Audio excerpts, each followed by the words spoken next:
Okay, hello and welcome back to my channel. My name is Maria and this is a Fibre Love podcast. I'm coming to you from a city in northeast of Scotland called Dundee. And sorry if I sound rusty, it's been a while. I think it was August last time I updated. And I've got a bit of a new setup. The house is so dark that I've had to come into this room. I'm not in my usual area, the room that I've got all my knitting and all my stuff in. So I've brought it all in here to show you. And I've got about 40 minutes before it gets completely dark. It gets dark here at about 3:30. And it's almost 3 o'clock. So I thought I would do at least part of a podcast, maybe show my finished objects. And that's because I have been making so many of these items and I've been, because they're gift knits, I've been giving them away. So I've not had a chance to show them in the podcast. And to be honest, I've not even had a chance to maybe take a picture because the lighting's been so poor. And I've got a few items here and I thought now's a good chance to show them before I will be giving them away. So not all of them are gift knits, but for the most part they are.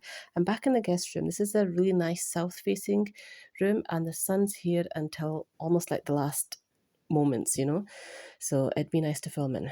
So I'll start off with some beanies I've been knitting, and these so last time I mentioned that my sister was living with us and she was just about to give birth, and she gave birth to a really nice healthy baby boy, and she is back home now. So and that's part of the reasons why I've not been able to knit so much to podcast, is because it's just been a very busy household.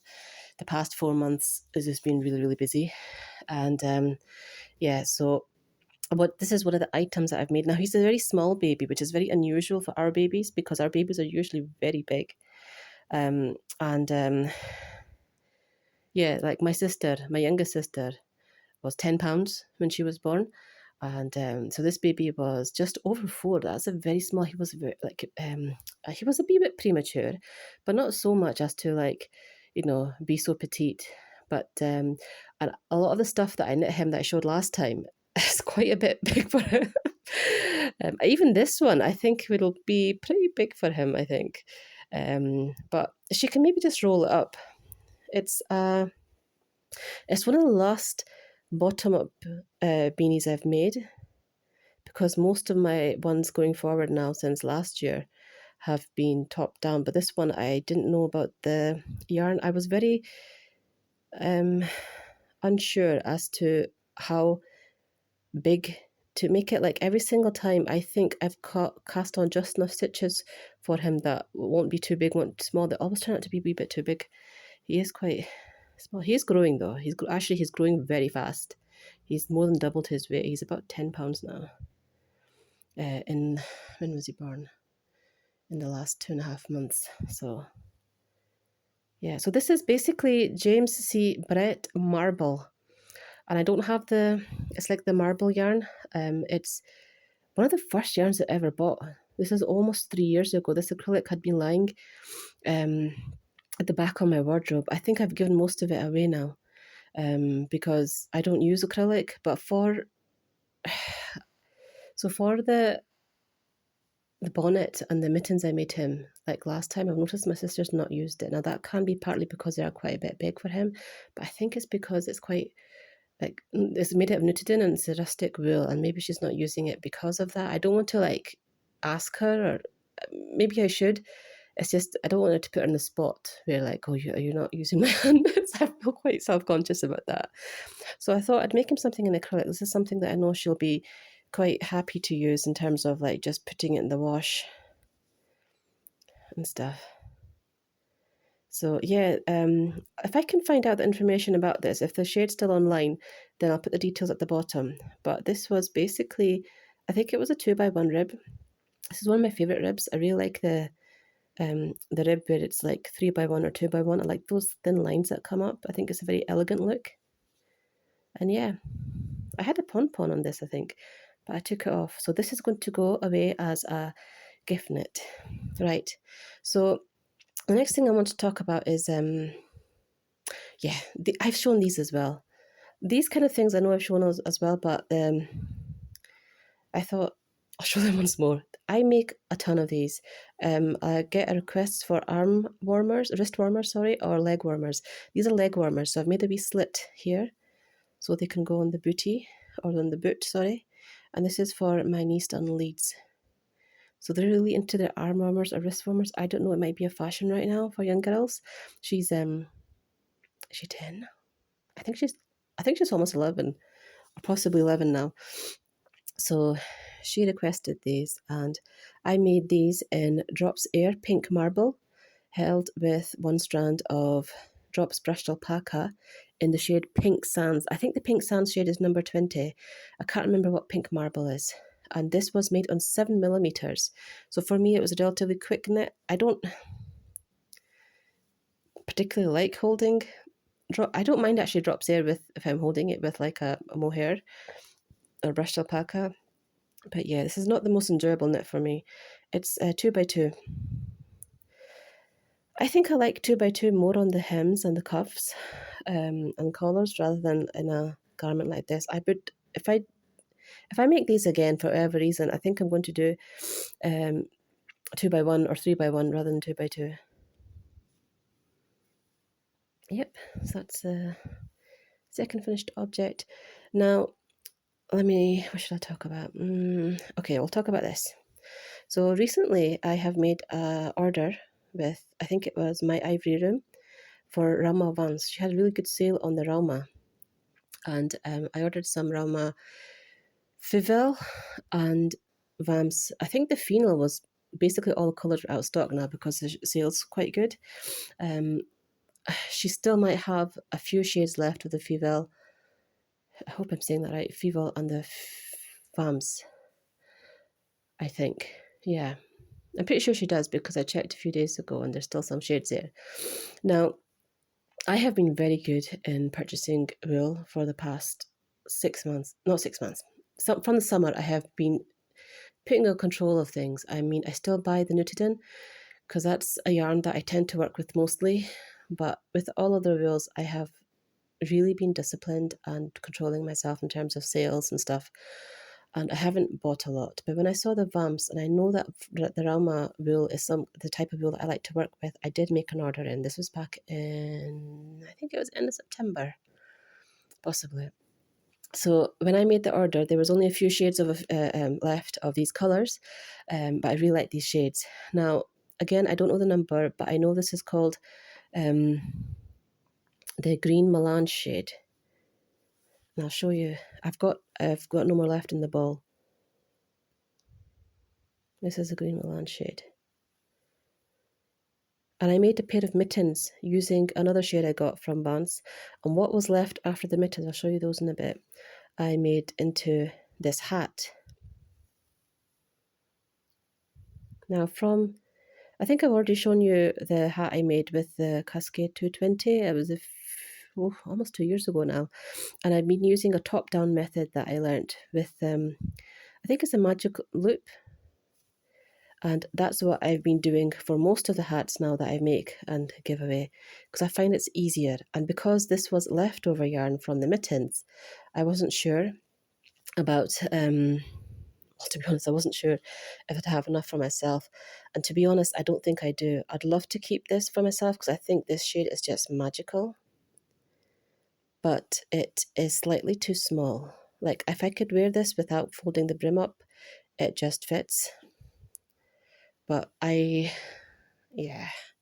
I tend to wear a headband and then a hat over it, and because of that it is quite snug. So I'm thinking that I'm going to send this to my other niece down in Leeds as well. I'll make a parcel and send these to one of them, and she's an older one, she's about 13. Yeah, and I think she'll like this. So the top down is basically, you can either do it with a crochet hook, or I just like cast on, and you use double pointed needles obviously because it's a very small circumference. I've cast on now and I just do increases on each. I think I cast on 8 or something like that, and you just do increases. I do knit front backs, and on this one I think I tried to do a twisted, like through the back loop. I don't think it's made that much of a difference. If I compare it to this one, which is also like head down. I think maybe there is a wee bit more, this is a wee bit more pronounced. Yeah. For me, that's the easiest way to do it. I find doing make one rights on such a small circumference quite hard, and so I prefer doing it this way. So yeah, there's nothing much to say about that. This was a leftover. It was one whole ball of 50 grams, plus a wee bit left over from making these mitts. So these are completely improvised freestyle mitts. And this shade here is also Rauma Vams in the shade 406. I think I remember that. And it's like the beige heather or beige melange, depending on what website you're on. And this is held together with the green melange here. So the beige in this one was probably the main colour, even though I've got one whole ball of this left. And I think I'm probably going to make that into a little headband that I like to, well, wear constantly. This is a pattern that I found on, I think it was Pinterest. I really liked it, and I just made a graph of it, and I transposed, onto the mittens. I know how to make mittens. I've made a few of them now, and they are pretty straightforward. I like this thumb gusset where you do the increases on the side. I don't like the afterthought thumb thumb. I don't like the look of that, and I don't like, and I just know, I don't know, I just know instinctively that's not going to be as comfortable. So I like the look of these. So let me get these wrist warmers.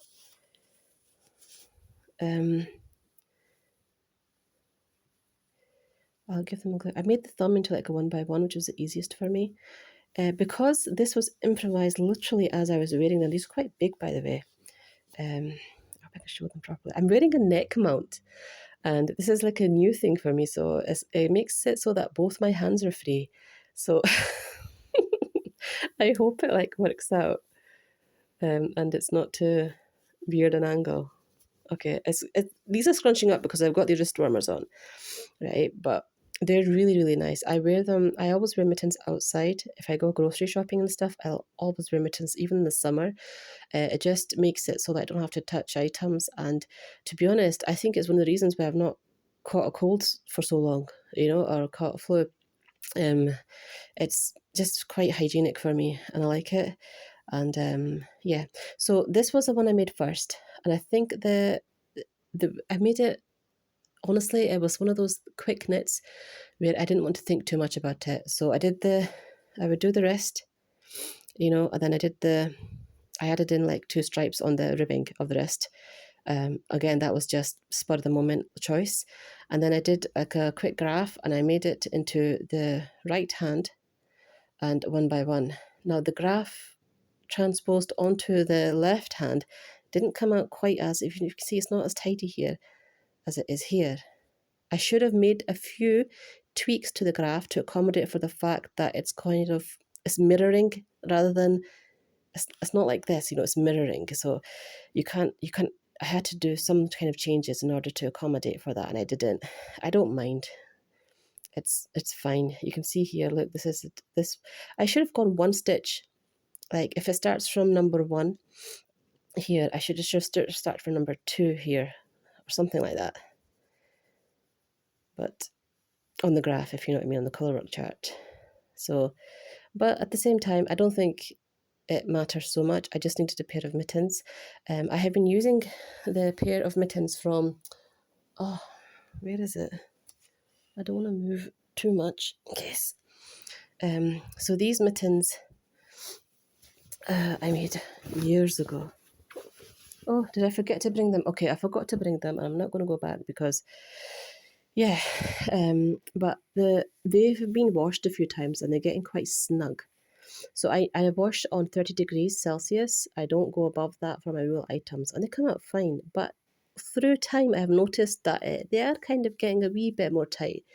So these were made of slightly bigger. They're not uncomfortably big, but they're big enough for me to know that in a few washes won't make them unusable. And yeah, so Rauma Vams just a quick little review. I really, really like it. It's a very rustic wool, and it's a very lofty wool. You know, it's proper woolen spun, not worsted spun, because it's got that air in it that just expands. And I've used the Fuvelle before that, so I knew that would happen with it. I knew I would enjoy it.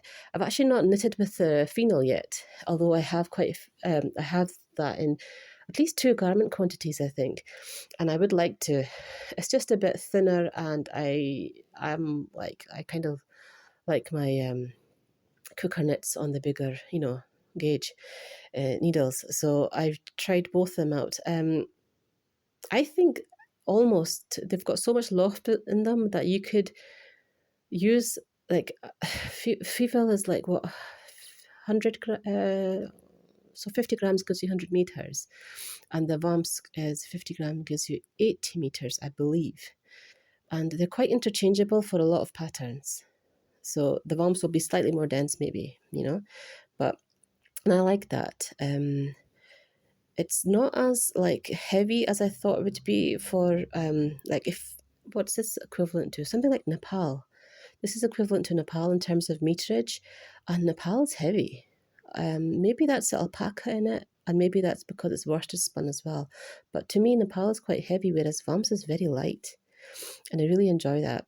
When I bought made the order from My Ivory Room, which is a really good website, by the way. I'd really recommend it. Her packaging is always spot on, and really nicely done. She packages everything really nicely and neatly, and it's really it's like a treat opening the box. But and this is a few times I've ordered from her now, and I really what was I saying? Oh gosh, I went off on a tangent. I forgot. What was I saying? Oh, the Rauma Vams.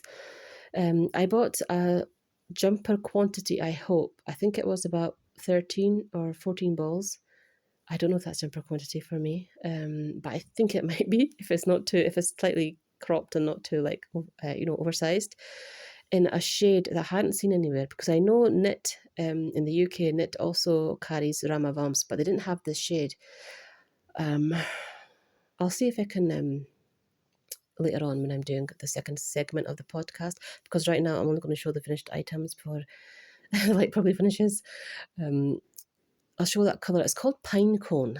Again, I've not seen it in any other shop, and it's a gorgeous chocolatey shade, and I really want a proper, I think maybe a basic jumper in that, and I'm quite excited to make something in Rauma Vams. I think it'll be very warm but very light, similar to Nutiden, which is, my kind of yarn. But yeah, so this is the 4th finished item. Again, had lots of finished items that I've given away. I've made a lot of socks, lots of socks. Must be about 4. I felted the socks that I showed last time, the one from the Shetland wool, and they felted down nicely. But my nephew took them. I think, oh, he's left them here. Oh no, they're dirty. Did I show these last time? I think I did. Okay, I don't want to show them too much because they're used and he's been using them. But he took them from me. He really liked them. What else did I? Okay, I'll show the hat. I was trying to show this last because I want to show the Nutiden I purchased with it. So this is, again, top down, same as the one before. I tried to make this into a hat with ear flaps. So let me show it in a way that can try to show what I attempted. When I came down, I made the hat as normal. And when I came down to the area where I wanted now, well, I knew from this area that this is fine. It's going to hit in the middle of my forehead, which is where I like it to hit. I started to make these flaps, and I had no, I didn't look at any pattern. I didn't look at any kind of help. I just thought maybe I could improvise this from my head. So I started to freestyle, and I made short rows, and I think I've been a bit of a mess.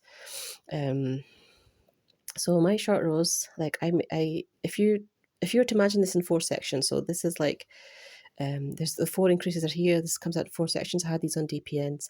I started to go back and forth in short rows on this, and I think after the short rows, if I had just bound off an I-cord, this wouldn't have happened, but I made, I think, at least one other round before I bound off. And it's got this kind of, I think I must have made at least two other rounds before I bound off. And it's like a little pouch almost here. So when I put this on and it goes over my ear, it's got a little kind of pouch. And for some reason, when I'm wearing it, it makes my face look like almost chipmunky. And a few people have commented that I look like a big baby. So that was probably like a fail, kind of. But I really do like this hat, and I do wear it. I'll probably wear it inside more. Because it's cold enough now to wear a hat inside, believe it or not. We've got these old houses that are like stone built. They just don't heat up very well. So yeah, you do have to wear your woolens inside, which I don't mind. But yeah, so that was, I'm not going to it's not put me off. I really do want a hat with ear flaps. So next time what I'm going to do, instead of doing the short rows, I might just go back and forth. And that might mean that I'll have to pick up stitches later on, but it won't give me this little pouch, you know. One of the things I thought about was maybe to embroider on this and cinch it in.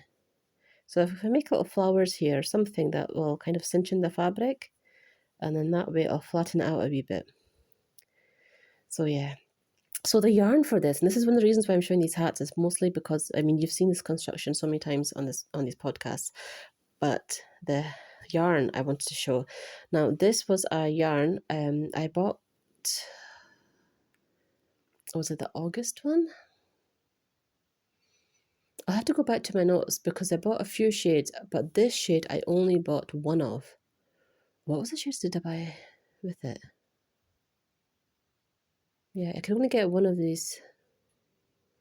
I can't remember. I'll have to go back. I'll probably be in the end segment of the podcast. But this shade, let me show you here, is called I Lycktans Sken. I think it's in the light of the lantern.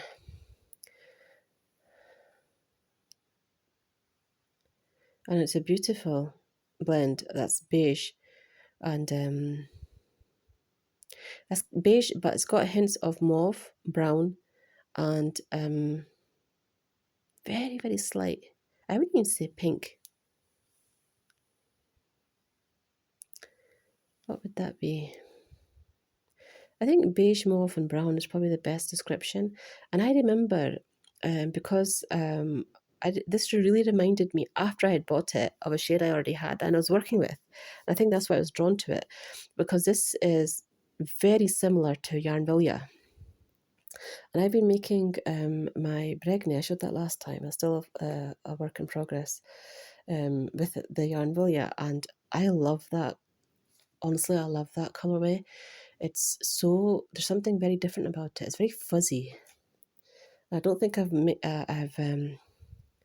this is a Jarnvilja, by the way. I don't think there's been another colourway that, has been similar to this.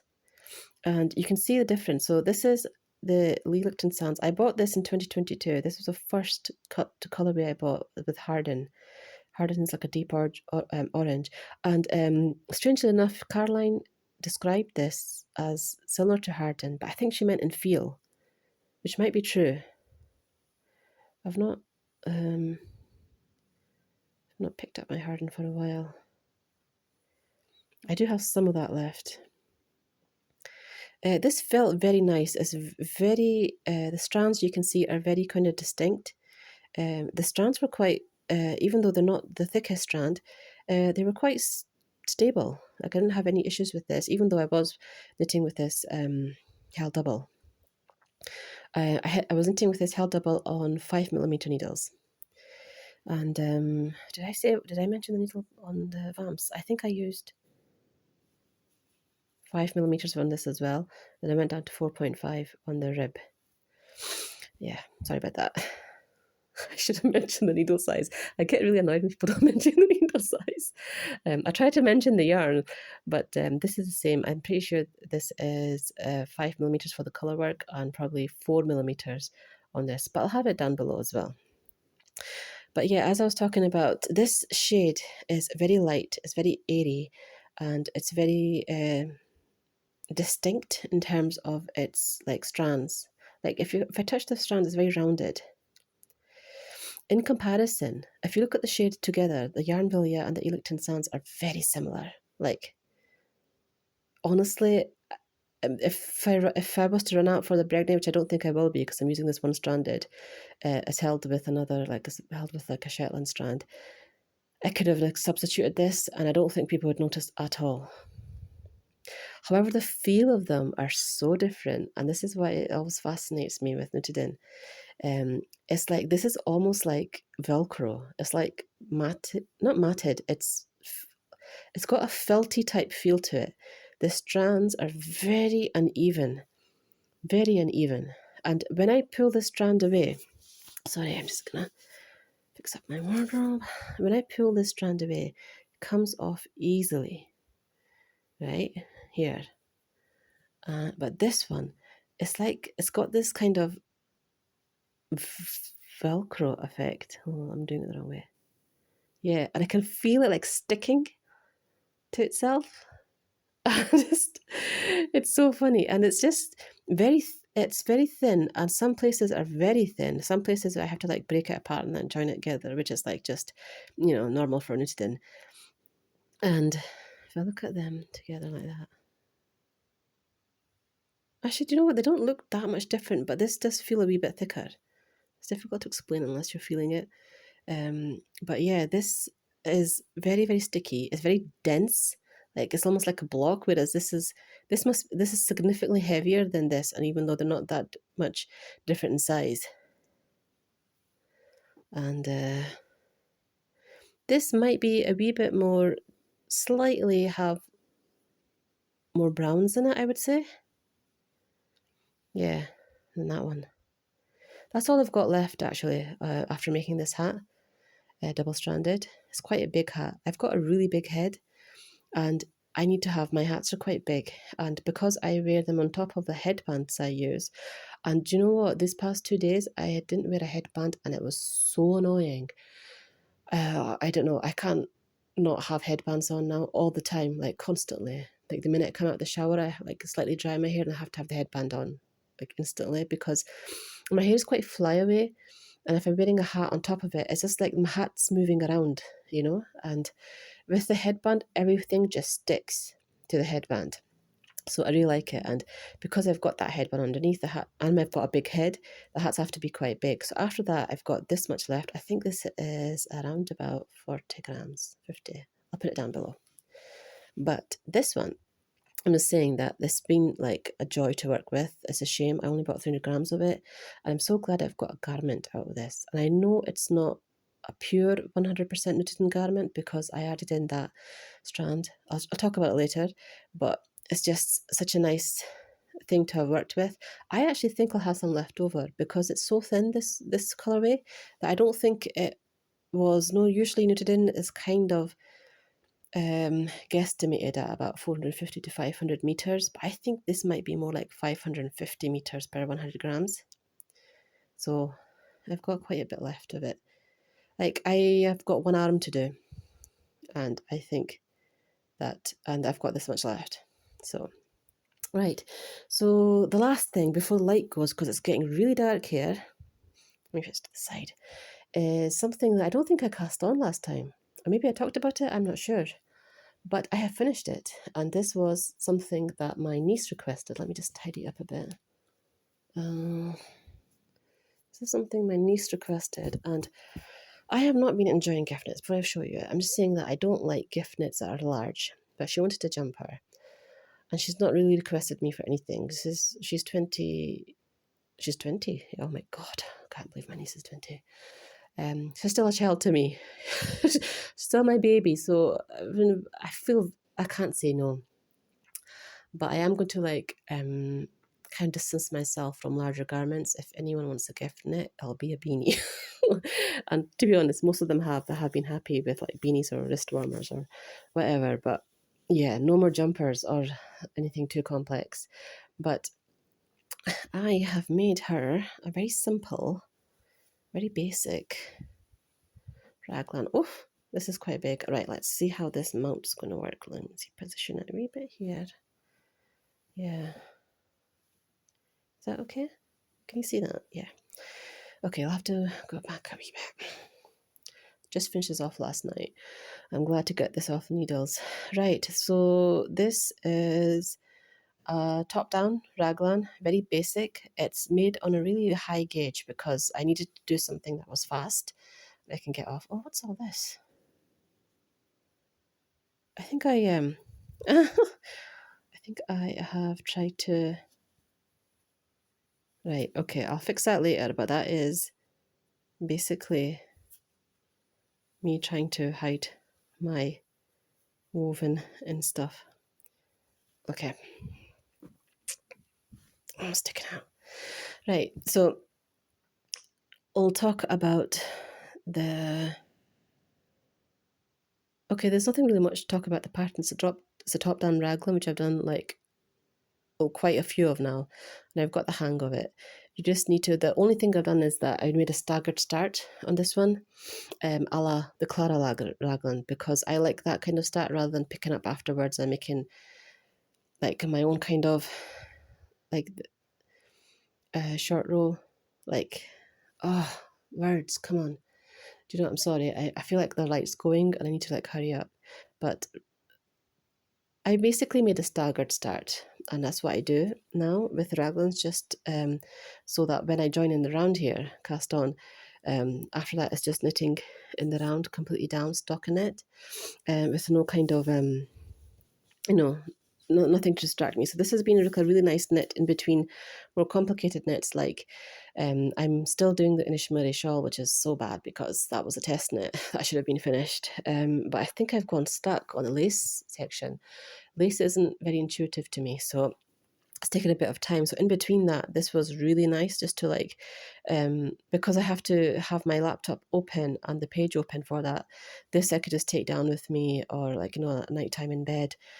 I would knit on this constantly. The raglan is basically, I don't do it like, I think it's called the compound. I just do straight down. It's the simplest for me and the easiest.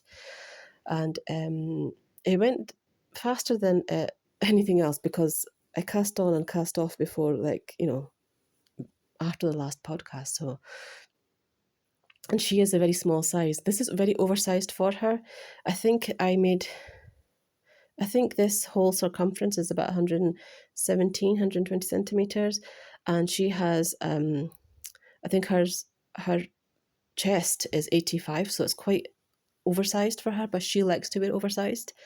It would have been great if she wanted like a more fitted one, that would have gone even faster, but she wanted it slightly oversized, so we went with that. And yeah, this is coming out as quite bright on the camera, so it's a very deep dark burgundy shade. It's called Bodeaux, and it's Drops Air, held with one strand of Drops Brushed Alpaca, which is something I've been using a lot of actually. I think I wanted to get it out of my stash as well. My yarn collection, sorry, I don't like saying stash. Yeah, so one strand of Drops here, one strand of Drops Alpaca, and they are both in the shade called Bodeaux. Now, I am trying to get the Drops Air finished and out, so I've been making quite a lot of things with it. I've been making the beanies, I've been giving them away, I've been making socks and giving them away. And I didn't think I'd want to buy more, but lately I checked and I didn't buy it. Like I said, I've been really, really good.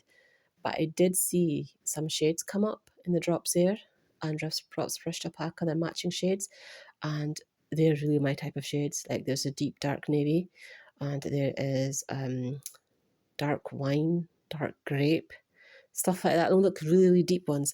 And this was only one of the few dark shades that they had, Bodeaux. This is quite a recent shade in Drops Air. I've had the Bodeaux Drops Brushed Alpaca for years. I had 5 balls. And I bought 9 balls of the Bodeaux shade when it came out. This was in May, and I was going to make a garment for myself.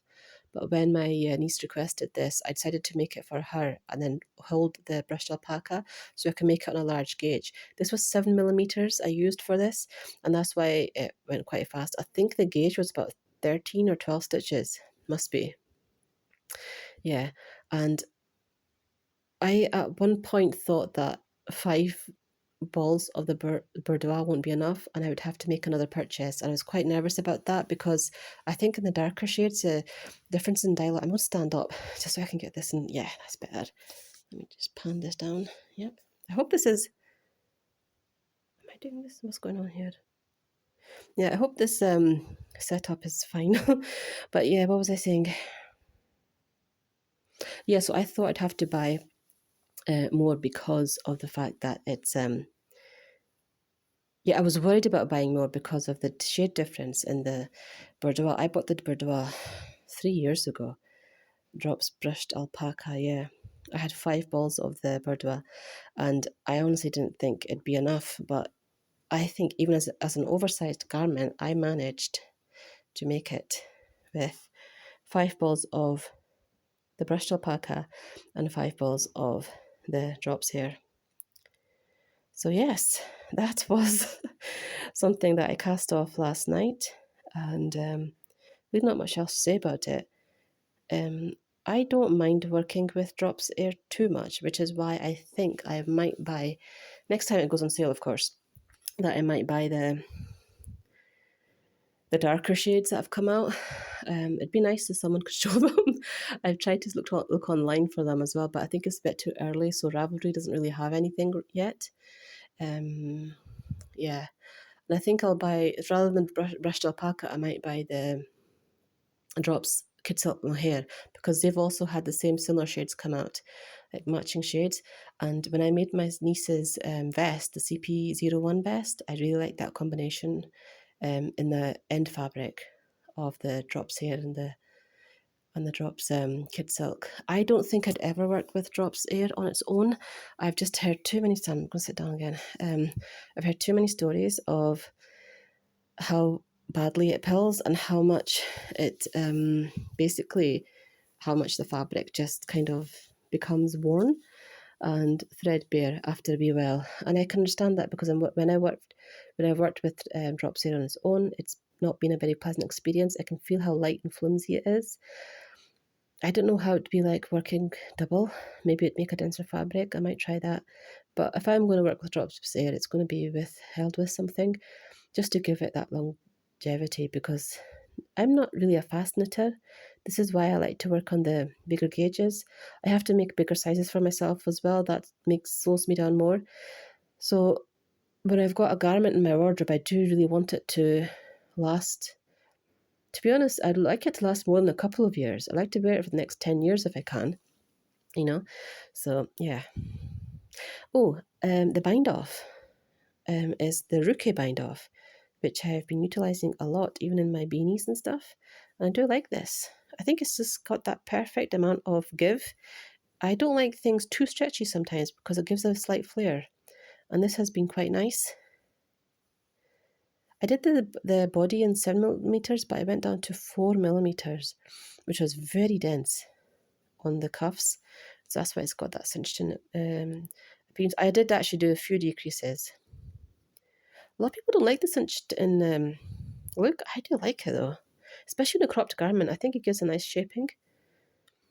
Yeah, and then the neck here is a bit messy. I'm gonna steam box before I give it to her. Right, so the neck here I made on 5mm. Then I bound off. I bound off quite a lot more quicker than I would have had I thought I had enough yarn. But I also thought I was going to run out. So I would have preferred to have made it a doubled over neck, but yeah. Anyway, so I made this little thing at the back. It's just I made some. It's not even an I-cord. It's a single crochet, and I just tied a little knot in it to show her where the back is. Hopefully, she can hang it up if she needs. No, actually, you shouldn't hang it up. You shouldn't hang it up. Yeah, you should fold it flat. But that's a neckline as well, and I what was I going to say? When I picked up on the neckline, I picked up a lot less than I would have usually, because a few times it's hit me now that my neck really increases afterwards, especially in Nutiden. And because this gauge is quite loose, and I thought it might increase as well. So I picked up maybe like usually you pick up for every stitch and the flat bits, and in the, so that'll be the flat bit here, the flat bit along the neck. Then you pick up, I think 3 in every 4, or just on the slant here, where you have increased. But I picked up, I think 3 and 4 all around, just to make sure that it does not expand. And that's another reason why I made it on a 5mm, because I was afraid it'd be too tight. This is kind of not a very tight, but it's snug. It's a snug neck that comes right up to the neck. I hope she's okay with that. I really don't want to work anymore on this garment. I want to give it away. But at the same time, I've got a feeling that this will expand. This gauge is loose, 7mm, even though it's held double. It's not a very dense gauge. It's a nice gauge, but it might become looser afterwards. So I don't think it should be too much of an issue. And I think that's it. I am going to stop it there. Oh wow, that's 40 minutes just from my finished items. Because the light has literally gone, and I hope everything's still showing. And I will come back with things I have cast on. So today was Saturday, the 29th of November. I think I might be able to continue on with this next week. So I'll probably be about the early December before I can upload this. But yeah, I'll talk to you soon. Bye-bye. Hello there. So I'm back again. Today is Tuesday, the 2nd of December, so it's been a few days. I recorded my first segment on Saturday. Let's get this angle up. And yeah, I hope it doesn't feel rushed when I'm doing it like this in little segments. It's simply because whenever there's time, whenever there's light, and, whenever there's nobody around, I'm just taking, those periods to film a bit and go on. So I'm just going to continue on. I just knew that day that I had forgotten some of my finished items. I had so many of them. I've probably still got maybe a few others that, it's not so many, but I know I've had a lot of small items that I've made simply because I've not had really good health in the past couple of months, and because of that I've just kind of reached a lot for things that are very intuitive to me, like beanies and socks, and things that really don't need a pattern or any kind of much thinking on my part to do. So I'll show a few other things, and again, like I said, I don't always show everything I've made in terms of beanies and socks, but I wanted to show this pair. Right, let me just get this camera. Yeah, I wanted to show this pair because this was the handspun yarn I showed last time. So last time I showed that I got this kind of, I think it was wool-based, like lap wool you call it, from World of Wool, and I just went kind of crazy with it. I just did whatever I wanted to do, and there was no rhyme or reason to the spinning. I kind of vaguely followed a type of I think it's called fractal, but not really. I was just enjoying myself, and I really enjoyed that. And that was something that I showed on the last podcast, I believed, in my hand spinning and my spinning section. And I wanted to show that from that I made this pair of sock. It's crazy. I didn't realize how different it looks like when it's knitted up. It was a very variegated looking skein of handspun,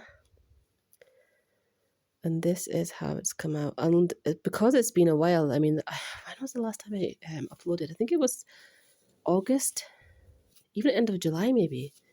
At the very least it was August, so I have worn these more than once. And they have been through the wash at least a couple of times, at least 3 or 4 times. So they've felted a wee bit. I will wash on 30 degrees. I try to get a bunch of woolen items together and then start wool washing. Just make a laundry wash. And I don't go above 30 degrees Celsius. We do have wool wash, but I like to do it manually sometimes. And I don't know the RPMs, rotations per minute. I don't go above, I think it's 800 or something like that. Does that sound right? Yeah, so it's, and they're always with other woolens. So they slightly fell, but when you to kind of just dry them to size and block them out, they're fine. This was thick and thin, and I tried to make the thicker bits around the toes and heels as much as possible. I mean, despite my best efforts, I always feel like the thicker bits come up to the cuff area, but I don't need it. The contrasting yarn is slightly thinner actually, which was probably not a good thing to put on the heel and the... I didn't do it on the toes, I actually decided to put it on the heel and the cuff. In hindsight, it probably would have looked better if I had it on the toes as well. But it was like a decision I made after casting on. This yarn was a sock yarn I got from the clearance section of World of Wool, and it's called Fudge Tweed.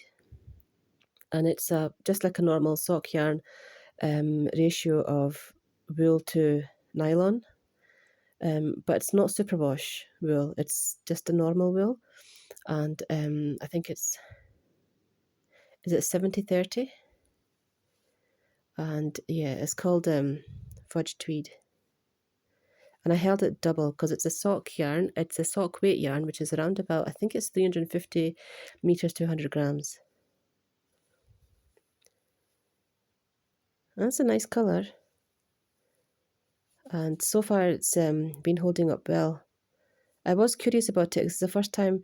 I usually make my socks extra dense, but not with nylon. And I do want to try with nylon. I'm just trying to recall if I've made any socks with nylon before.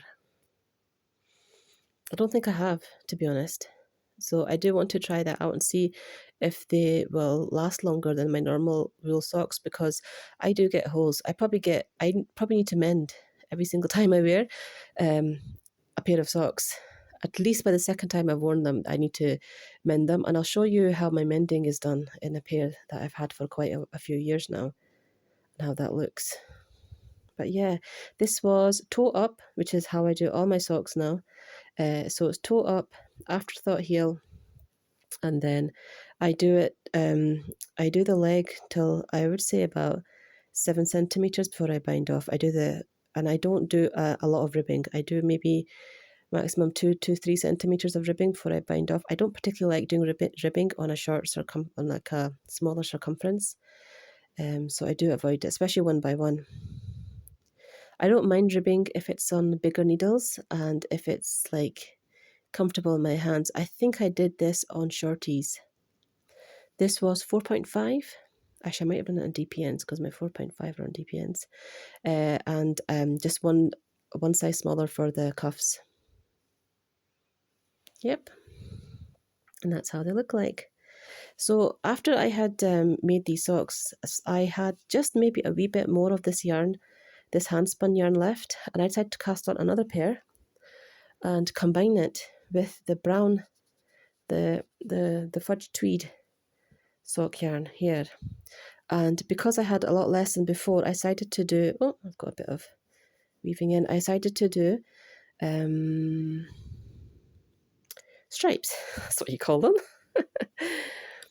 For some reason, I have had, so I've not mended any of these yet, but I think I will need to now, because as you can see, I've got a bit of issue here. Let me put my hand down here.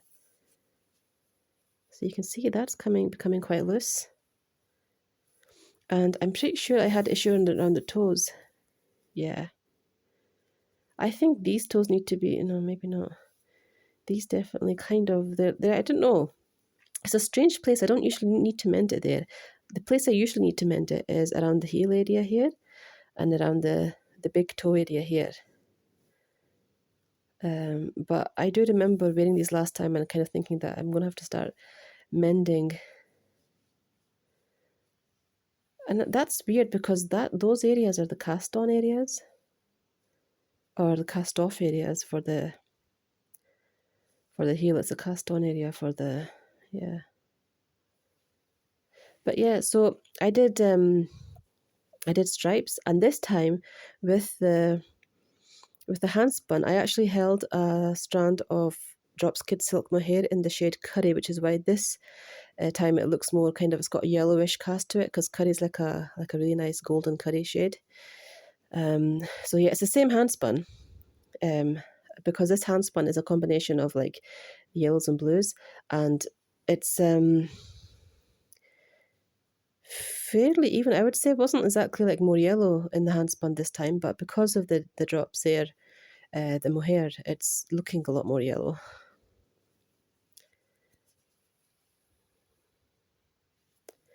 And it's the exact same construction. It's toe up with afterthought heel. I either do the short row heel or the afterthought heel, depending on the fabric. With the stripes, I really wasn't sure how the short row heel would work. And both these heels, this is probably the only two heels I know, actually. I've never done a heel flap and gusset, I don't think. I would like to try it at one point, but when I've got like more, maybe, you know, spare time to like constant, you can see the mending that's needed here. When I've got more time to like maybe experiment and do things like that, because right now I just want to make up the wardrobe. I want to get gift knits and not take any more gift knits on. And these two heels work for me. They work very well. So, yep, again, this has been reborn and washed at least 3 times. So the mending's going to start. I'm going to show you quickly some socks I made about 2 or 3 years ago. I showed this on the podcast. I've probably privated those videos now, so I don't know if you can still see them. But this was a pair of Alafosslopi socks I made, and I was very, very new knitter back then. And this was probably one of the first pairs of socks I made. Maybe the second or third. It was one of the few first. Probably in my top 5. And Alafosslopi is a bulky weight yarn. It's chunky weight. 100 grams equals 100 meters, and it's Icelandic, so it's got like a fizz to a fizz. What do you call it? A halo to it. It's got fuzziness to it, and it's. I'm trying to remember I have a feeling that I knit this on 5mm. And I think I would probably go down to 4.5mm to give that density, because you can see how many times now that I have mended this.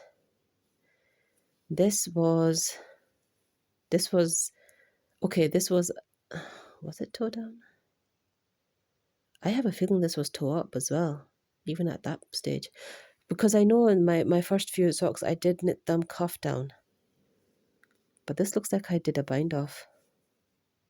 Oh my god, okay, this was the one where I started like in the middle of the sock and I went downwards, and then I went back and picked up just above the heel and did the cuff upwards.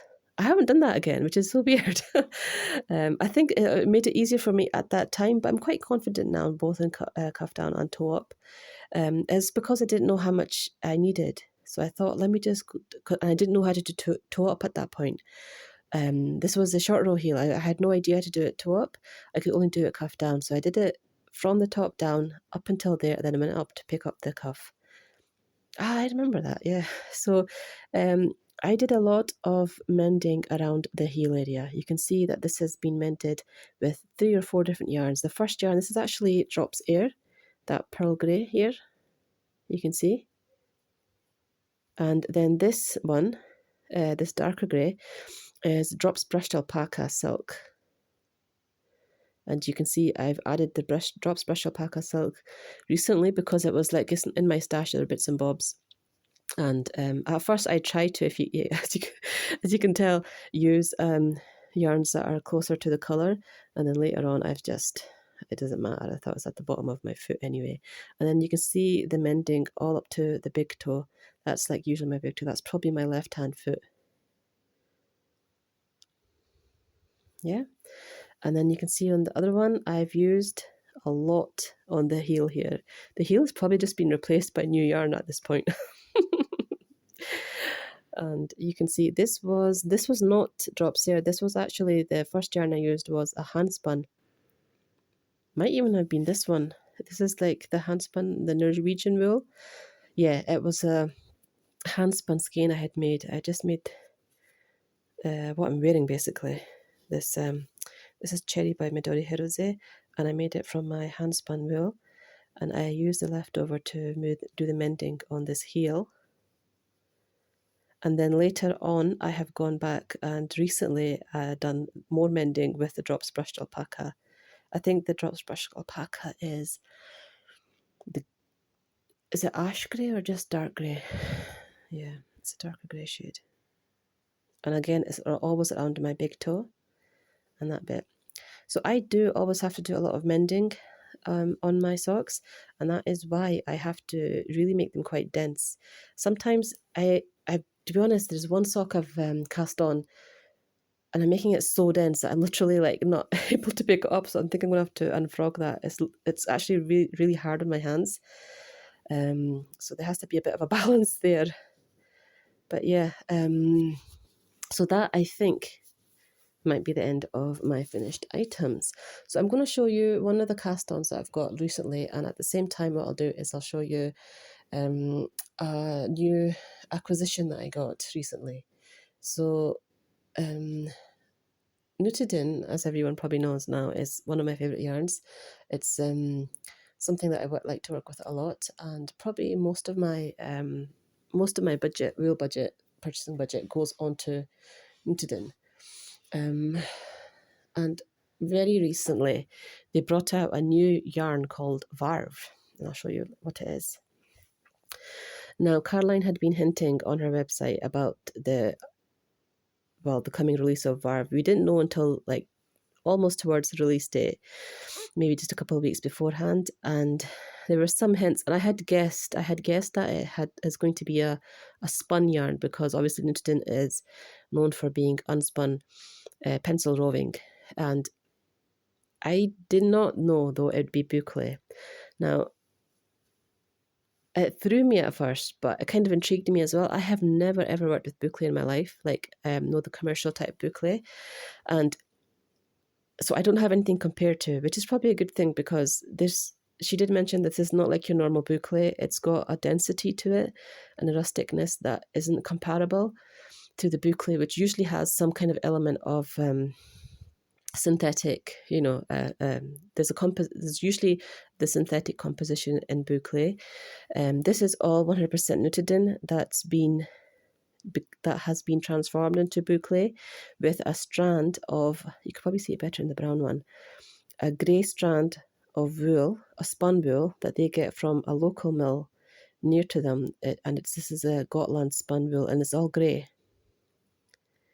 I think every single colour has the grey spun yarn in the middle, except the white shades. You probably can't see it as much. Oh, you can see it there, yeah.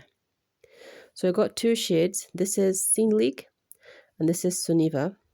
I got 200 grams of each, and there's two weights that she's brought out in the Varv, and there's Regal weight and there's Lagom. Now Lagom is they're both super chunky, but Lagom is a lighter one. This is 100 grams of 60 meters. So that is definitely going into the super chunky range. This is the shade Sunniva. So you can see the meterage there. And then the Synlig is in the Lagom as well. Yeah, I didn't get any of the Regal. The Regal is 30 meters to 100 grams, so that's super thick. And I just cannot see myself working with such a thick yarn. Yeah. And for the release of this, and both these shades are actually shades I've already got. This is Hofta's sister, which I've shown before.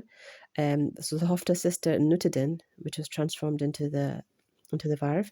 And this shade is actually something I'm working with right now on my Inishmurray shawl, which is Synlig. It's a nice chocolatey brown shade. This is so soft. They're both soft, right? But this is really soft. And it's weird because I feel like Hofta's sister is softer in the Nutiden. Synlig is nice and soft in the Nutiden, but it's quite delicate. But in this, it's actually really nice and fluffy and soft. Yeah, so these are both Nutiden shades that they put into the machine that creates the Buca. So Caroline did a collaboration with Ailbiona McLaughlin, which is a designer that I've worked with. I've used her patterns. I've bought quite a few of her patterns, and I've used them a lot in the past. So they kind of collaborated for the release of this and brought out a few new patterns, and one of them was called the Buca hat, and I've already cast on with Sunniva. So I'll put this to the side here and I'll show you. So I'm just using my long single point needles. This is a size 8. And so I bought the Buca hat. Now the problem with me buying hats, and this is why I always freestyle and improvise, is I have a very big head. And the biggest size of the adult range is actually maybe very few like patterns have a biggest size that fits me. I always have to go above gauge to get to, to fit me. And there's no difference with this one. I think the biggest size was 60 centimeters diameter, circumference around the head, and I go up to about 64, 65. Yeah, I've got a big head. And 64, 65 with my hair. If I've got shorter hair, maybe I could do 62 or 63. But if I've definitely got, and I tried to keep my hair short simply because of that reason. There's a lot of bulk back there, and I can't keep it up either. If I'm wearing a hat, then I usually, unless it's a really stretchy beanie that's super oversized, I usually have to kind of keep my hair down, So this is, so I read, so I got the Buca hat, and I think Buca means beech trees in Ukrainian, I believe, or Transylvanian. I can't remember which one, I'm so sorry. But yeah, so it means beech trees, and it's a type of a bucket hat. And this whole collection, the Varv collection, was based around shepherding, Eastern European kind of shepherding culture, and fashions that, they wear, which is probably applicable to be honest, in most parts of the world. In the Himalayas and stuff, they wear a lot of these kind of things, near the Karakoram Mountains and stuff like that. And I know in the Caucasus they wear these type of things as well. So it's probably applicable to most cultures. But this is a bucket hat, and I bought the Buca hat, and I bought the Unca hat, which is like the ear flap hat. And when I first thought this yarn, I honestly thought about, my mind went towards making up a hat with ear flaps. And that's not only because I've been attempting to make an ear flap hat myself, just because I do like that look. I think it's called sheepskin hats, where they have this kind of boucle around the brim and the ear flaps. I really like those hats. I've never had one in my life, simply because I've never had one that can fit me. So it'd be great if I can actually make one for myself. So I've kind of I've set this aside. I've set the Synlig aside to make the Unca hat, which I'm probably going to cast on after I've completed this one. Now, I read the Buca hat through and through, and I kind of understood what the construction was. And then I went and cast on my own numbers. So I've increased the cast on number, and I increased the cast on numbers, and I've just made my own kind of, where I've placed my what can I speak? Stitch markers. I've just made my own position, so it's highly, highly modified to fit, my size. But the construction I'm following in terms of the Buca hat in order to do it, it's fairly straightforward, to be honest. This is the wrong side. That's my cast on side. This is the right side. They both look the same. And this is a fabric that you get with the Lagom weight Varv. It's so different from Nutiden. It's got the fibre feel of it's there, obviously the Nutiden fibre feel, but the airiness that you get with the unspun yarn is not. This fabric is dense. At the same time, though, I'm going to say that if there was a commercial boucle of this weight knitted up in the density that I'm knitting up, I think it would be at least 10 times heavier. So instinctively, oops, sorry, I got a fright. That was the fridge outside. I'm kind of like alone in the house, so I'm a wee bit nervous. Not to worry, I've got everything locked, but yeah, that's giving me a bit of a fright. What was I saying? Yeah, so it's just instinctively, I know this is still lighter than what I would have expected if this was anything other than the Nutiden, Nutiden Varv yarn. I like the way it looks. I have to say, I do like the way it looks. I didn't expect that either. I've never really been too keen, like, I've not been put off with the boucle type look, the fuzzy, but I've never been like super, like, I need to have this in my wardrobe.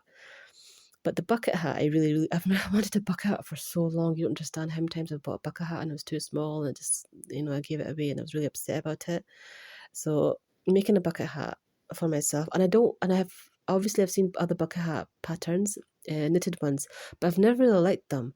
I actually prefer a bucket hat crocheted, and I don't know how to crochet properly. Like, I know some very basic stitches, but I don't know how to crochet an actual garment or follow a pattern in crochet. So this is quite exciting to me to get this done and in my wardrobe. And then having that shepherd type hat, the ear flap hat, oh my god, I'm so excited for that as well. So that will be the cast on I do next. But I want to finish this first. Finish the whole, but I'll probably need the needles as well. This is the Sirdar needles is in the rose gold, and they're 40 centimeters, and they're just barely holding it. Like barely holding it together. It's been a nice knit. I think it probably would have been slightly easier if I had done it on circular needles. The Sirdar in the 8mm, they're metal as well. They're quite heavy, but it's nice. It's different. It's nice to take a break from other stuff and knit on this for a while. This is the last of the first skein, and this is how much I've got. So I've got one more skein. I think I should have enough to do the decreases at the top, and there'll probably be a wee bit left over that I'll try to incorporate into some garment. I would love to get some more in order to make a collar. That's another thing that actually came to my mind the first time I saw it. It'd make an amazing collar, like an actual shirt collar on a garment, like a jumper or even a cardigan. And I think that's also come out in one of the Varv collections that Ailbiona's done. So the pattern's there, but I think I could do it myself. I don't think I would need to have instructions so much. Ailbiona gave she gave a document to on our hair Patreons about how this yarn works up, what to do, how to like switch from gauges to working with the Varv, and like, if you want to put Nutiden in the same garment, how to increase or decrease the stitches, and it was very, very helpful. So I think I could probably just make a collar on my own, just attach it to a jumper. But at the same time, I'll be honest, I don't know if I want to buy it again. It's been really, really interesting to work with and really nice. But I think once I've got those things in my wardrobe, yeah, like the two hats and maybe a collar, I honestly don't think I want to, I honestly don't think I need any more. Which is so practical for me, because since I'm someone that purchases a lot of wool, I'd rather just stick to Nutiden. I definitely wanted to try it. So I definitely knew that I want to try this because it looks pretty amazing. It's new and it's something that I've never done before. But I've tried it and I like it and I enjoyed it, but I enjoy Nutiden more. I like the unspun more. I want to have more of the Nutiden in terms of garments. And to be honest, even with Nutiden, I have a lot now. So yeah, if I was going to buy it, I'd probably buy Nutiden, but I don't really need more Nutiden as well. So I'm trying to be very careful now in terms of purchases. One of the main reasons is because of space, which I have said 100 times before. I don't have space. And yeah, trying to downsize. But yeah, so I hope you actually, this is not the end of the podcast. I was going to say I hope you enjoyed that, but I'll probably come back with more cast-on items. But for now, I think I'm going to stop there because I have stuff to do and people will be coming soon. So see you in a bit. It'll probably be a few days for me. Okay, bye-bye. Okay, hello. So I've decided I'm going to wrap this up because I actually think it has been a very long time since I recorded last, and I can't exactly remember when it was. I'm sure it's been more than 2 weeks. I think it's probably closer to 3 weeks. Today is Tuesday, the 22nd of December. And I know for a fact that it was near the start of this month, probably even the end of last month, when I managed to record a segment in. So a lot of the finished objects I had, I managed to show, and I was going to show my cast-ons, like my works in progress, but I feel like half of them have become finished objects by now, and I don't want to like continue to add on to that. So I thought I'd just wrap this up and try to get this segment uploaded, and then make a new podcast quite quickly and try to get that uploaded in the middle of January or something. Because so I thought we would end rather on my works in progress. We would end on something that I did this summer, which was natural dyeing. I forgot to show it in my last podcast for some reason, even though I had cast on something on that. So there was actually a work in progress that I had. I don't know why, I just completely forgot. But I had these stored, and I think that's maybe one of the reasons I had them stored away in boxes and everything. I don't want them to lose their colour now, like that. They're because I'm quite happy with them. This is probably the one I'm least happy with, simply because it's a shade that I'm not the most drawn to. I think it's a beautiful shade in itself, and I'm very happy with the way it dyed.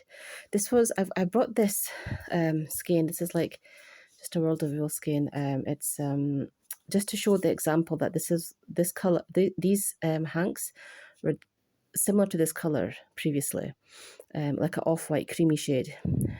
These hanks were also from World of Wool, and they were limited edition, 50% South Down and 50% Cheviot 4-ply. So 100 grams is 350 meters, which is a nice fingering weight 4-ply. It's not like a light fingering. And I bought them over 2 years ago, and they were undyed. And I think I had about 600 grams, so there's quite a lot of meterage here. I probably will hold it double, or I don't see myself knitting in 4-ply. But I haven't really decided on what I wanted to make with it, except that I didn't want it to be dyed. I didn't want it to be undyed. So I was hoping for a beige shade, and very recently I have made a few decisions and decided to give up one of my... Okay, so I won't go into that, but basically I have a lot of moving to do from a flat that I have, and there was a lot of items I needed to get rid of, so a lot of trips to second-hand shop. But I am basically my day job is a soap maker, and I had a lot of botanical ingredients that I could not, like, I needed to get rid of. So I thought, well, instead of like making really large batches of soap, which right now I don't really have the health for, let me use it to dye some of the undyed yarn I have, because I've got a lot of botanical. I've got like just kilograms of botanical ingredients, because a lot of the soaps that I make are infused with those like calendula, chamomile, olive leaf, nettle, stuff like that. So I got a big batch of things that I thought would dye kind of beige yellow. So they were calendula, chamomile, and a very large batch of immortelle flowers, or everlasting flowers. I will try to find the scientific or the INSEE name for them and put them down below. But I had a really big batch of them, and I'm talking about kilograms. So I used that. I used a mixture of that. I probably had the least chamomile and the most calendula and immortelle flowers. I still have a ton of calendula, but because this was 600 grams, I just made up 600 grams of that, just slightly more actually, probably more, probably more near a kilogram of the dye stuff, and I brewed it, and I put this inside. I first of all mordant these with alum, and this is the colour I got. And I'm happy with that. I put these into an iron bath that I don't think was strong enough, because I really wanted them to go darker and go green. And although as much as I love the colour objectively, I do think I will change it, simply because I want it to fit into something that I would actually wear in my wardrobe. I think this as a background colour in a colourwork would actually be quite nice. It isn't like a light yellow, it's more of a moody, like, I wouldn't say mustard yellow, but it's more, it's a lot of colour I don't know if it shows up on the camera, but it's a lot of colour in it that's almost greyish and brown. So that was quite unusual. And I do like it. It's just, I wouldn't have a one colour garment in this at all. So I'm still deciding that. Maybe I can overdye. Maybe I can get a stronger iron bath. And I've seen some beautiful olive greens come out of it. I'll open this one up. And, you know, it can go that way. Otherwise, I can just leave it like this and put it into colourwork. It's a background colour with a dark, maybe like a peaty dark chocolate brown as a contrast colour, or a black. I'm sorry if you can hear that. I'm in the guest room again. This is the only room, this is west facing, that has light right now. It's 2 o'clock in the afternoon. It is so dark. That's one of the reasons why I've not been able to film at all. Just the other side of the house where I usually film is all dark. I've got like lights on, like indoor lights are on all the time from the morning, so it's just not the easiest to see. And this is the only room right now that I can film in that doesn't need to have lights on.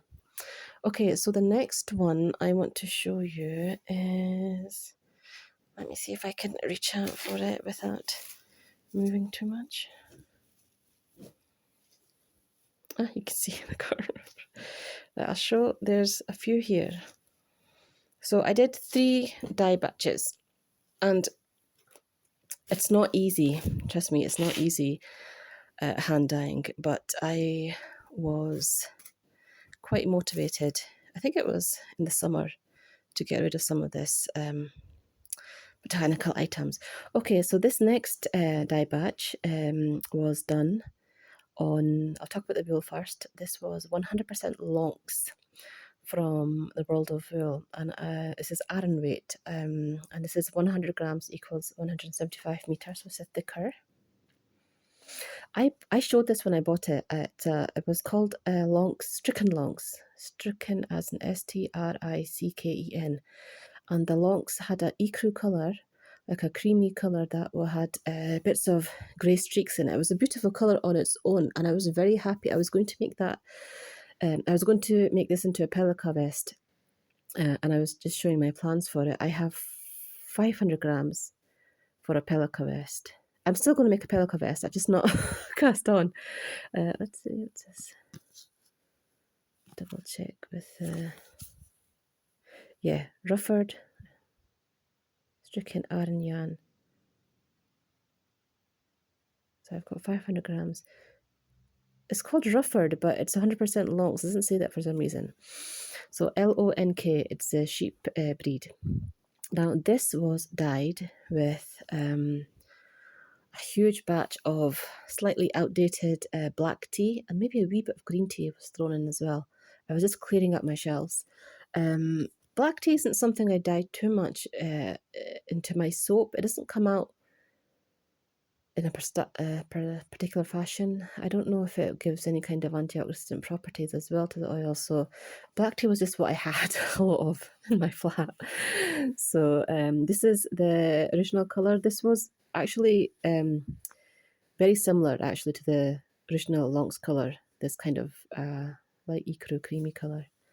And this dyed very nicely. And I wanted a sepia shade, and that's what I got. So just purely with black tea. And I've mordant all of these, although the black tea, I believe, doesn't need a mordant because it's got enough tannins by itself. Tannins aren't something that I really think about in soap making or dyeing my soaps with stuff, because it's slightly different needs in soap making. It's more about the properties of the herb, and sometimes it's even more about the actual colour that the herb can give that I'm more focused on. But yeah, that is the difference. So this is going to become a pelica vest. I still think it'll look nice in this shade. I think the original shade would have looked nice in as well. I'm hoping to get some more of this at one point. I just have too much yarn, and I've not been buying too much. I have made a few purchases. When was it? I think it was Black Friday, possibly. well, I can't remember, it was not around about November time, but I did make a few purchases, and I've recently made a purchase from a new shop in Edinburgh that I ordered from. So, but other than that, unless it's something very spectacular, I'm not really making more purchases. And until I've actually knitted this up into a pelico vest, I won't be buying any more of it.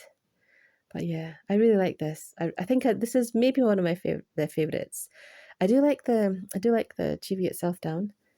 And oh, by the way, when you buy this, all of these almost, it's they're worsted spun, but they do bloom a wee bit when you wash them and dry them.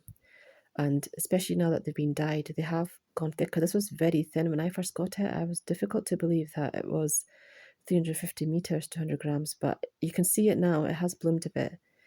So they do bloom up and fill out quite nicely. And I like that. I prefer woolen spun to worsted spun. So the last batch is quite exciting. A wee while ago, I think it was actually a few years ago, was it? Last year? At the very least last year, I dyed some Polworth, again from World of Wool, the Polworth. I think it's called the Bitten Hall, 100% Polworth, DK weight, and I dyed it with avocado pits, and it didn't really go very well. It was a very, very faded, quite a flimsy salmon shade. And I took those three, and along with 2 undyed, so this is 500 grams in total, I re-dyed them in a pot. And in this pot, I had 3 different ingredients. So I'll put this in between. So the 3 different ingredients I had were red henna powder, hibiscus flowers, red henna powder, senna pods, senna, SENNA pods. Yes, it's a thing that you use for laxed. It's in a lot of laxative medication.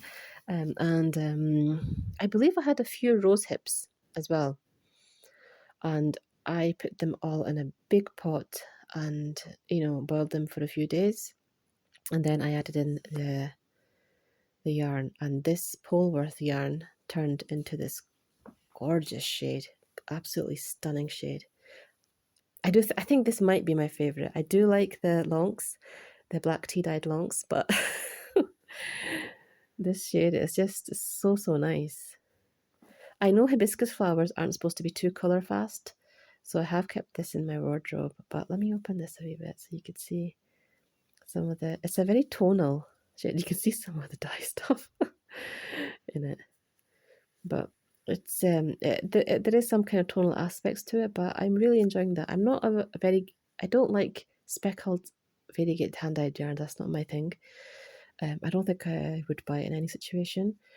Maybe out of curiosity, if it was in an affordable price range for me, but it's not something I go for. But this is something that I definitely am enjoying looking at. This is more, I wouldn't call the speckled variegated though. This is more tonal, so just slightly tonal shades, different tonal shades.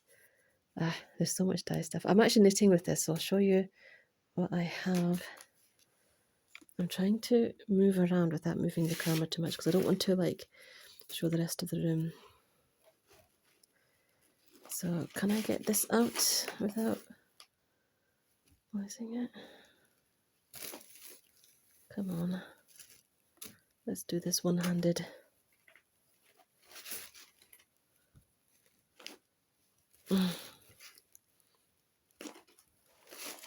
Sorry guys, I know this isn't the most high production podcast. Oh, okay, got it. Right. So this is a thing I'm knitting up. I've balled one up, and just look at the difference in that shade though. This was original shade, possibly a wee bit lighter than this because Polworth is very white, and this is what I've got now. I've got a cone of this Polworth, and I'm really excited to maybe dye up some more in different shades. Obviously I can't dye up more of this. I don't even have the dye stuff anymore. I just took all the red henna powder, most of the senna pods, and I'm pretty sure all of the... Actually, I've got quite a lot of hibiscus flowers still.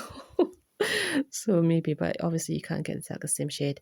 So yeah, so I cast this on. Like, I'm not really like showing the cast on. Like I said, I'll show it in the next podcast. But this is the... oh, what's it called? Oh, sugar. Cocoon Choki. Yeah, that's what it's called. Cocoon Choki. So I cast this on in the summer. Again, I totally forgot to show it. I don't know why. By Noriko Ichikawa. Yeah. And this isn't up in DK weight, and the pole worth is DK. And I was a wee bit... it's on 5mm. So let me just double check. I'm pretty sure, yeah, this is 5mm. And I was unsure about knitting the Polworth DK up on 5mm, although that's what the recommended yarn is, simply because I feel like DK should have been up on 4. But I really like the knitted up yarn. I hope you can still see that. I know it's getting dark, guys, but I'm trying my best before the light goes completely. But it's got this almost like a t-shirt, sweatshirt type feel to it. And I am really looking forward to having something like this for the summer. And if it comes out the way I'm hoping it will come out, with that kind of like DK, I wouldn't say it's too heavy. It's got a light feel to it. So if I can wear something like this in the summertime, I'd be very happy to knit up more DK weight on this gauge, on 5mm. As long as it's not too sheer, and I don't believe this is too sheer, but it's got a nice drape to it. So Cocoon Choki is knitted up from... this is a back panel, and you're knitting these edges, which are the armholes, simultaneously as you knit down. So you don't have to go back and pick these up. So it's a really interesting construction, very convenient. I do love stuff like this. And this kind of horizontal ribbing, it's very unique. So I'm enjoying that. But I haven't worked on it, to be honest, that much. I was working on this when I started testing it for the Innerligt shawl, which I'll be talking about in my next podcast a lot, because yes, that has been an adventure. So when I started that testing it, I put this away, and I've not really picked this back up again. Yeah. Okay, so that was... I'll wrap up there. I have... yeah, and I'll try to get this edited and uploaded before the end of the year, to be honest. I'll see with the time. And I will make a new podcast with a lot of new finished objects that I'm getting, which are, being produced. So it shouldn't be too long, I think, before the next podcast is up after this one. But I hope everyone has a fantastic time during the holidays. And enjoy yourself and be safe. Thank you. Bye-bye. Okay, I have one more thing, before wrapping this up. I really wanted to mention it because it's a new yarn shop that I've bought, that I've discovered online. I think Rebecca Cole mentioned it in one of her podcasts, and I was really intrigued, and simply because it's the first time, I think, in Scotland that there's a yarn shop selling Rauma, which was really interesting. And Rauma at a very good price, and also Innerligt Air and Hillesvåg, and just the kind of yarn I really, really like. They're called Fibre Yard. I think maybe this is... no, that's not their brand, but they're called Fibre Yard, and it's a yarn shop opened up in Edinburgh, which is just like less than an hour away from me. But I don't really go to Edinburgh a lot unless I'm visiting family, and I don't really, to be honest, I've never been to an actual yarn shop, brick and mortar yarn shop. I've done my shopping online, but I recently bought this this shade from Innerligt Air. It's in Nutiden shade. I really hope you could see that. It's in the shade Innerligt, Synlig. That's the bag I bought from Fibre Yard. This is what I bought. I bought 2 plates from Honor Air. Sorry about that. I just had to stand up. And the reason why I wanted to talk about the fact that I'm quite excited that Fibre Yard has it is because I can't always make. So if I like more than 1 or 2 colours in Nutiden, I can't purchase all of them in a garment quantity simply because I need to decide. I have a limit. I can only purchase up to £135 before I get hit with a very big customs charge on this side, when it comes into the UK. And because of that, I make up each order that is less than £135. So if I want, and now because of the prices have gone up, because in my recent purchase, the 500 grams are £66 and the 300 gram bags are £40. I can only purchase 1 garment quantity per colour. And that means if I need to make, if I want another colour, I need to make another order. And sometimes I can't really make the garment quantity, so I'll maybe make 2 300 gram bags so I can maybe use for a shawl or for accessories. This was one of the colours where I had to kind of compromise on, so I made 2 orders, and in each order I put in 1 plate, so 100 gram plates. And I just loved it when I saw it, and I really hope the light hasn't totally gone. It's about 2:30 now. But it's called Innerligt, Synlig, and it's I initially wasn't going to purchase a garment quantity because I thought it's very similar to Hofda Sister, which I do have in a garment quantity, and I thought, do I really need something so similar in a garment quantity? But when I got it, it's different enough for me to absolutely, say yes, I do need it. But I just didn't have a chance to repurchase again until I saw it in Fibre Yard, and I thought, oh my god! So I bought 300 grams more, so I've got 500 grams, which can give me a cropped garment for my size. So I'm really happy about that. But I thought this shade was just stunning. It's got bits of grey and like light golden buttery yellow, a very pale shade of yellow with bits of red in it. And the overall, it's very different from Hofda Sister, although it's got that kind of hay-like, yellow kind of grey shades in it. And it's very soft. It's one of those Nutiden shades that are extremely soft, and I just love it. Love it. So I'm really glad that I managed to get 300 grams more of it, and I will hopefully make this into a cropped garment. And the last thing I got from Fibre Yard was the Hillesvag Forgarn. This is like a behemoth of I'll show you in comparison. This is 200 grams, and usually the Nutiden plates are 100 grams. And I really wanted the dark brown shade, but they're out of stock, and the ochre as well. So this was my third choice. But I wanted a nice. I have Rod Brown and Tinda, Rod Brun, which is red brown, I believe, in the Tinda shade, in the Hillesvag. And I really like that. I like that reddy brown shade. That's not got too much orange in it. It's like not terracotta. And I really hope you can see this. I know it's very dark. But yeah, I bought this. I only bought 1 plate of it. That's 200 grams still. And I'm hoping to make a hat with ear flaps. I'm going to make it proper this time. And or a hood. So we'll see which one. I'm not decided on that yet. But I've got plenty for both. I could probably make 2 hats out of this. And I can definitely make a nice big hood. So yes, that's Fibre Yard in Edinburgh, and I will leave the link down below for them. And they have some really interesting yarn brands. Interesting to me, at least. I like those kind of yarn brands, that rustic. So yeah. Okay, so this time, bye-bye. Take care.